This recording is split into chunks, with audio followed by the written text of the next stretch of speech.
In this video, I'm going to tell you about a statistical technique called ANOVA, which is short for Analysis of Variance. Variance is standard deviation squared. Variance is why is it that people differ in some outcome. And ANOVA is about finding out whether people differ in the outcome based on what group they happen to be in. And we're going to find out about ANOVA using this interactive app that I've developed. It works by simulating, which is to say making up random numbers. So what's the big idea behind ANOVA?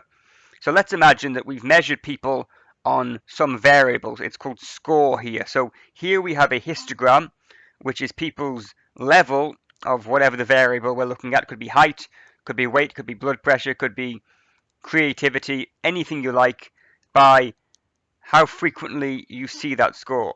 Now, understanding of this video and this app assumes that you understand the mean, the standard deviation, and also the normal distribution.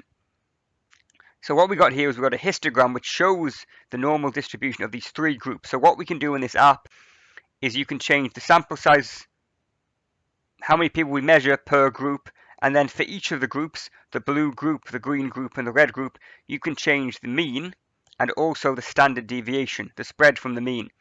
So what ANOVA tells us is, let's say that we've measured three different groups of people. We've measured the blue group and the green group and the red group.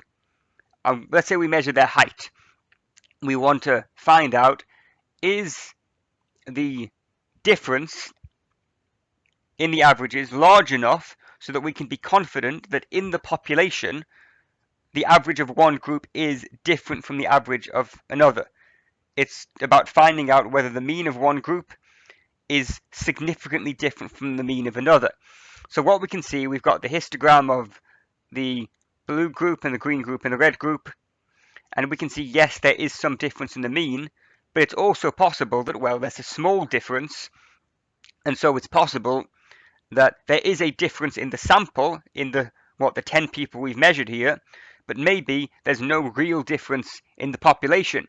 And so ANOVA tells us whether there's a real difference at the level of the population. ANOVA works by comparing the differences between groups, which is to say the difference, each of the differences between these means, and comparing that to the variance within groups, differences within groups. So what we can see here is that, let's look at the red group here. Well, not everyone in the red group is on the average for the red group. There's a lot of variance. It's spread quite widely. A lot of people are scoring a lot higher than the average on red and a lot lower on the average for red. And so, well, that's difference between groups, and that causes there to be quite a bit of overlap. And the problem is, the more overlap there is, the less confident we can be that there's really a difference between the groups. So what we can do here is we can change the mean, the standard deviation of each of the groups. Before we run the ANOVA itself, the ANOVA assumes a few things.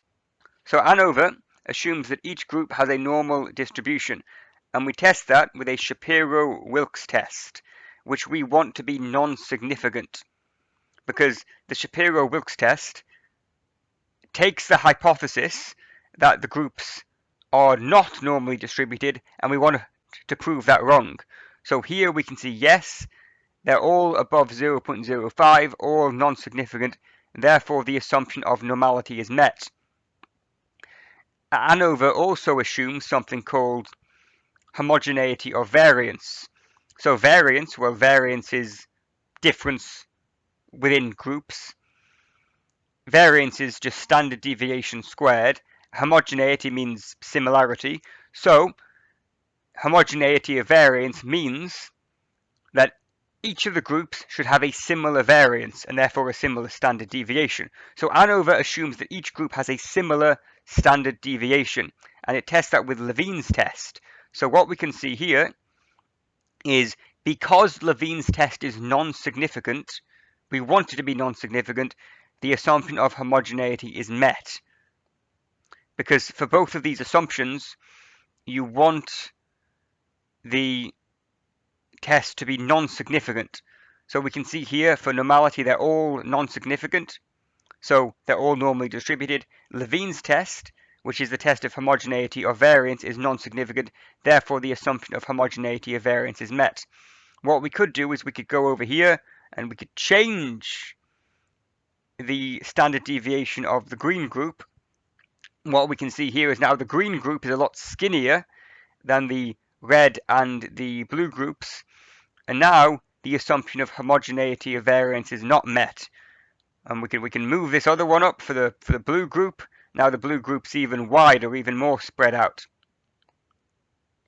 So let me just return that to its previous settings. There you go. So now we've tested our assumptions. If these assumptions do not hold, so if they're not true, then we'll have to say that maybe ANOVA is not the best statistical test. Maybe the results should be interpreted with caution. But here, let's say that the assumption is met. Well, what ANOVA does is it generates a F ratio. The F ratio is the difference between groups divided by the difference within groups. So here is 1.3, which means that the difference between groups is 1.3 times the size of the difference within groups. And then with that we get a p-value. So we can see here, well, that's non-significant, therefore there's no significant difference between any of the means.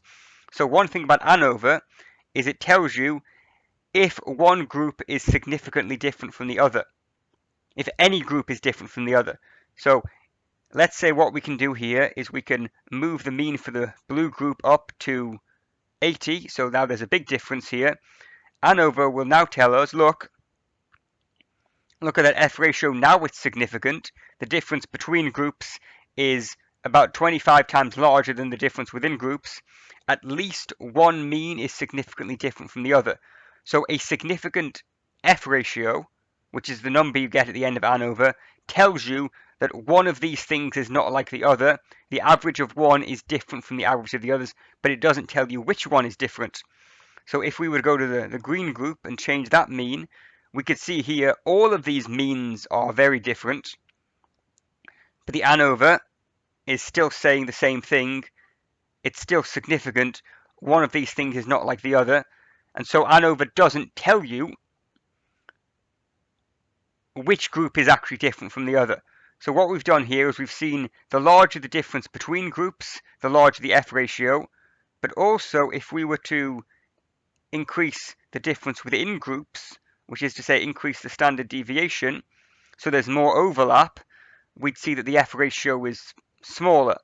And so what we see here is the F ratio is what is the difference between the averages of the groups after accounting for the differences between them, because the difference within groups, because the more differences within groups, the more the groups will overlap, the less confident we can be there's a real difference. So now that we've performed the ANOVA itself and we say, look, one of these things is not like the other, now we have to go into what are called post hoc results.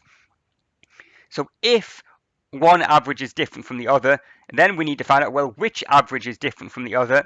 And to do this, we perform what are called t-tests.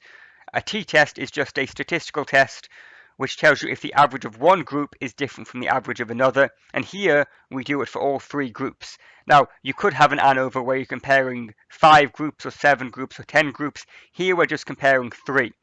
And so we compare all the groups to the other, blue to green, blue to red, green to red. And here it gives you the p-value of those t-tests, and it says, look, each of these 3 is statistically significant. There is a difference in the average in each of these 3 groups, which we can see here. If I was to go back and give 2 of them a very similar mean, actually give 2 of them the same mean, so what we've got here is blue and green are now overlapped completely, exactly the same mean. The ANOVA would still be significant, but what we'd see here is now there is no significant difference between blue and green. However, both blue and green do significantly differ from red. And so what ANOVA does is it tells you if the average of one group is different from the average of another by comparing differences between groups to differences within groups, and then if there is a difference, you have to then go into your post hocs and find out which is different from the other. So what I'd like you to do now is I'd like you to play around with the sample size and the means and the standard deviations and find out which parameter, which level of sample size, which differences between means, and which spread of data within the groups leads to a significant ANOVA.